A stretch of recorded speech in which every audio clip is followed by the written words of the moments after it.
let's just do it one more time and move on.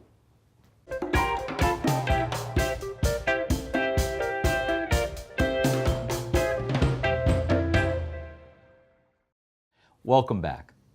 Over the last 5 episodes, we've been concentrating on showing you the broken bone of addiction as an illness, just where it is in the brain, in that old mammalian midbrain. We showed you what parts are broken, what actually defines the disease of addiction as it exists in nature. And it probably seems straightforward, easy to understand. So everyone agrees, right? Well, no.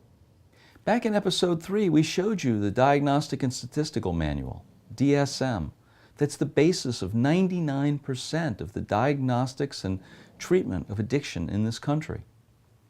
We showed you that the DSM is based on 2 old assumptions, that addiction is caused by drugs, and that addiction resides in the cortex of the brain, that human, highly evolved, conscious decision-making part.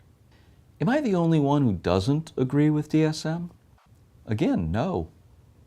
Several years ago, the American Society of Addiction Medicine, ASAM, brought a group of members together to create a new definition.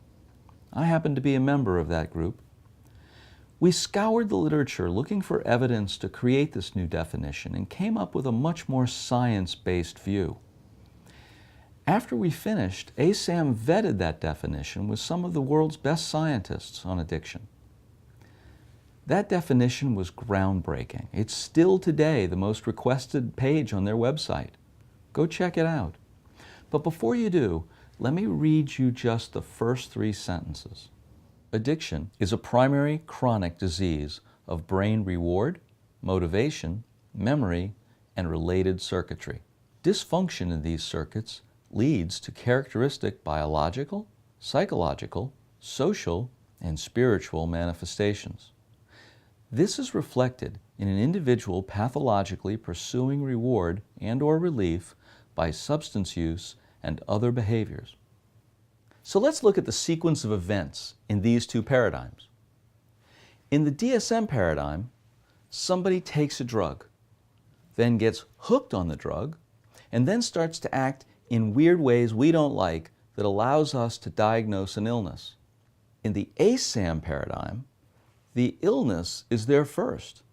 It causes symptoms, and those symptoms manifest as the person seeking the drug. Couldn't be more different.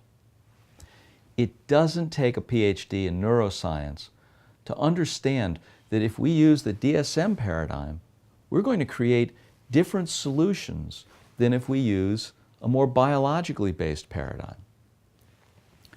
We've been using the DSM paradigm and the assumptions behind it for over 100 years, and we're not happy with the result. So in part 3 of this series, we're going to take a look at what the solutions might look like if we used a more biologically based set of assumptions around addiction. What would be different about treatment, prevention, and our social response? But you've now had 6 neurobiological episodes in a row. And it's about to be Mardi Gras here in New Orleans. So before we get to part 3, next time, let's have a little special episode. I hope you join me for that. Until then, be well.